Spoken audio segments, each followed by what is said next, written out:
Mr. Luetkemeyer. Gentleman from Missouri is recognized for 4 minutes. Thank you, Mr. Speaker. I'm proud to rise in support of House Resolution 1075, commending the Agri-business development teams, or ADTs, on their work. I want to thank Chairman Skelton, along with Ranking Member McKeon, as well as the rest of the Missouri delegation, for their support and efforts in helping the Missouri ADTs. In addition, I'd like to thank the senior senator from Missouri, Kit Bond, for his support of the ADT program from its very beginning. There are many people who have made the efforts of the ADT a great success.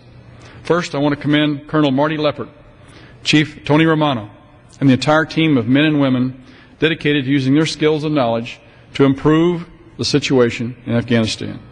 They have met a massive challenge with determination to see their goals achieved. The National Guard's agribusiness development teams started as a pilot program in Missouri. The Missouri team partnered with the Missouri Farm Bureau, University of Missouri, and Lincoln University to draw a blueprint that is being followed by other Army National Guard units from around the United States. In addition, the ADTs get resources and guidance from the National Guard Bureau, the United States Department of Agriculture, and the United States Agency for International Development. The National Guard ADTs have a big mission. They hope to modernize agricultural practices and increase food production in a war-torn country. The ADTs are made up of Guard members who have civilian background in farming or a related agricultural business, and they're using those skills to teach Afghan farmers sustainable farming practices. This task is not easy, but the units from 11 different states have been working long hours with farmers and community officials. The farming practices used today by the Afghans are very primitive, almost medieval level farming. The teams that have been deployed work with Afghan farmers to provide basic agricultural requirements.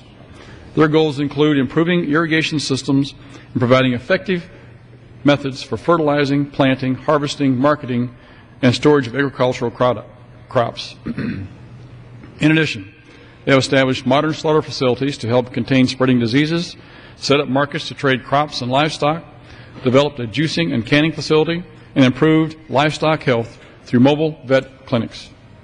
They may have been quick to use alternative energy resources such as wind, solar, and small water dams as well. Maintaining a reliable water source still remains one of the biggest problems. The Guard units are using sustainable methods for pumping water and working on watershed management to capture snowmelt and rainwater runoff for irrigation. Since a national energy grid of 24/7 energy is not available, these alternative energy sources actually provide a better solution. There is no easy fix for the situation in Afghanistan. There are problems with local customs, tribal leadership, and issues of property rights that must be solved on a routine basis. If a team wants to construct a building or dig a well, it has to find out which village elder has authority to grant permission to use the land. In many villages, property usage and ownership is decided in meetings with family elders. However, our young men and women labor vigorously and diligently in search of solutions to these many challenges. The work in Afghanistan is important, where agriculture makes up 45% of the gross domestic product and employs more than 70% of the population, but where farming practices are inefficient and outdated. Many Afghan fields are used to grow opium poppy plants, which provide the raw material used to make heroin. It is my hope that establishing a viable agricultural industry will provide farmers throughout Afghanistan with alternatives. And quite frankly, Mr. Speaker, in my judgment, this is the way that we're going to be successful in Afghanistan, by turning the Afghan people and their economy around and earning their trust to be able to work with us in running the Taliban out of their country. The bill we consider today recognizes the good work of these men and women and that they're carrying out every day. I encourage other states to look at ways they could contribute to the mission of the National Guard ADTs. I urge my colleagues to join in passing legislation. Thank you, Mr. Speaker. I yield back the balance of my time. Gentleman from Missouri. I reserve the balance of my time. Gentleman